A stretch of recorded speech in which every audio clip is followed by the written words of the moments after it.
Welcome. Good to see you again. Yes, thank you. Thank you for having me. How many years have you guys been doing this? This is our 10th year, believe it or not. 10 years. They had just built that facility, the new, well, I say new, Wesley Hall, the new facility for the contemporary services and all. And we did a concert there not long after it opened. And now here we are 10 years later. It doesn't seem like it's been that long, you know. John, I noticed when you came in, you and Rich were talking. You guys have a connection? Well, yeah, he didn't realize it. I worked with your brother, my older brother, Jim. At, and then did another place? Yeah, at the TV station, sure, WSFA, many years ago. And he's still with Auburn, right? Right, sure is. And you guys were talking a little weather. I mean, I think we should start a club now that Rich is with us. We should start a Weathergate club. It would be very easy, and you'd have lots of folks that want to join in. I'm sure you. I gave John a peek at Future Radar for tomorrow night.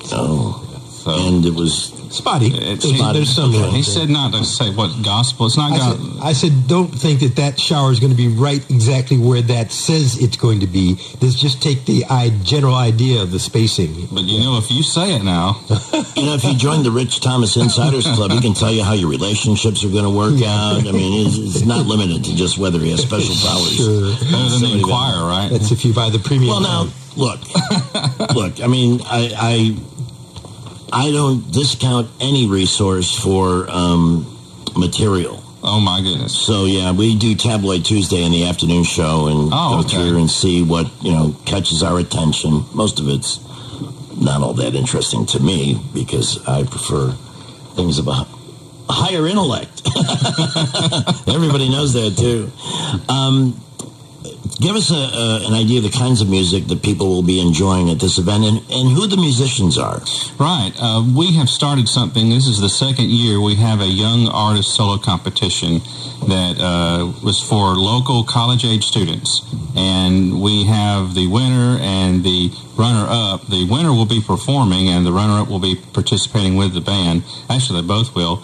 But this year's winner is a senior at Alabama State University. His name is Mr. Eduardo Hernandez, and he'll be performing a solo piece with his instrument, which is euphonium, and he'll be playing with a band. And so that's the feature, and it's something we're offering, for the local college-age students. And other than that, we'll do a variety of music like we always do. We do contemporary, we do classical, and we also do traditional pop favorites. You're going to hear everything from Russian composer music, playing music of Spanish style, Rimsky-Korsakov's Capriccio Español. And then we're going to hear, we're going to hear the old pop favorite. Now, this is an arrangement taken just about straight off the original recording by Richard Harris of MacArthur Park. Sans the vocal. I have always been troubled by the fact that song gets dissed a lot because the lyrics are kind of...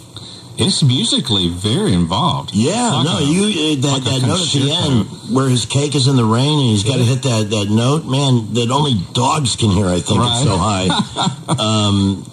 I thought that was a rather impressive performance. And then there was the 17-minute Donna Summer version. I was just going to say, we're not going Donna Summer. We're trying to copy Richard Harris. Thinking back to my club jock days in the late 70s when you had to do it to eat a little bit better, something above and beyond fast food once a week. Do you know who wrote it? Was that Jimmy Webb? Jimmy Webb that wrote Wichita Lineman and By the Time I Get to Phoenix. It's the same person. Now, how many of you listening knew that Rich Thomas could tell you who wrote MacArthur Park? Or as my little girl used to call it, MacArthur in the Park. And he also wrote Up and Away by the Fifth Dimension. And he did the Highwayman song, I believe, up in the 80s. He was a brilliant songwriter. Yeah, he's still going. No, did he not die? No, he's still living. You see, this is why we were thinking about bringing back that game, Dead or Alive. Dead or Alive. The celebrity names. Yeah, because it's... He's got a Facebook page and everything, but... He's always posting stuff about, Glenn Campbell with his condition. Yeah. But one other thing, we're also going to do a medley of Cole Porter favorites. Cole Porter? Yeah. Oh, Cole Porter, classic. Did I say it? It's early. But I'll tell you real quickly a story. I was reading an article from several years ago when Merle Haggard died. Rolling Stones reposted it on their Facebook This guy was doing an interview with him. It spanned like a day or two, and the person was just following him around. And they went for a ride in his, I think it was a Hummer, they describe it. Anyway, he gets in the car, and in the CD player is a Cole Porter CD. And they're listening to some Earl Haggard, they're thinking country western, but he's listening to Cole Porter. So I say that, you know, it's not what you might think when you hear that, but we realize that music's music. And so we hope that, you know, what we do can cover all bases and all folks. And so we hope everyone comes out. And we'll close it with, I'll just say this, music from a movie a long, long time ago. Oh. And when I say that, people cut me off. Well, that's all we got to know. But it's music from a long, long time ago in a galaxy far, far away. Okay. Star Trek, right? I had to finish the sentence with you guys. Put anything past him. Oh, wow. Yeah. Star Trek. You mentioned the name Cole Porter. My dad was an electrician, and when we moved into the house I spent most of my life into, he wired it so that we had speakers in every room. He abused it by waking us up in the morning by hitting the talk switch downstairs and whistling the stupid Navy wake-up thing. It was just like the worst thing to hear first thing in the morning. Oh, Dad. Otherwise, it channeled in this station that played primarily what they used to call beautiful music. Right. WAIT, Chicago. I love that. Here's Cole Porter. So that's how I got to know that name. Oh, sweet. Because we weren't allowed to put WLS or anything cool on the intercom system. And then by the time I got into radio and was on the air in Chicago, the intercom system. They used to call that FM music. They would really call it FM music. There's a lot of people that thought, you know, it's a law that you can't play anything but classical music or real soft Mantovani kind of stuff. Oh, yeah. On FM. So there's something for everybody in this event. Right. You have a little bit of everything. We always try to do that for everyone. So invite everyone to come out. It's this Thursday, 7 p.m. Well, that's tomorrow night. Yeah, tomorrow night. Fraser United Methodist Church, Wesley Hall.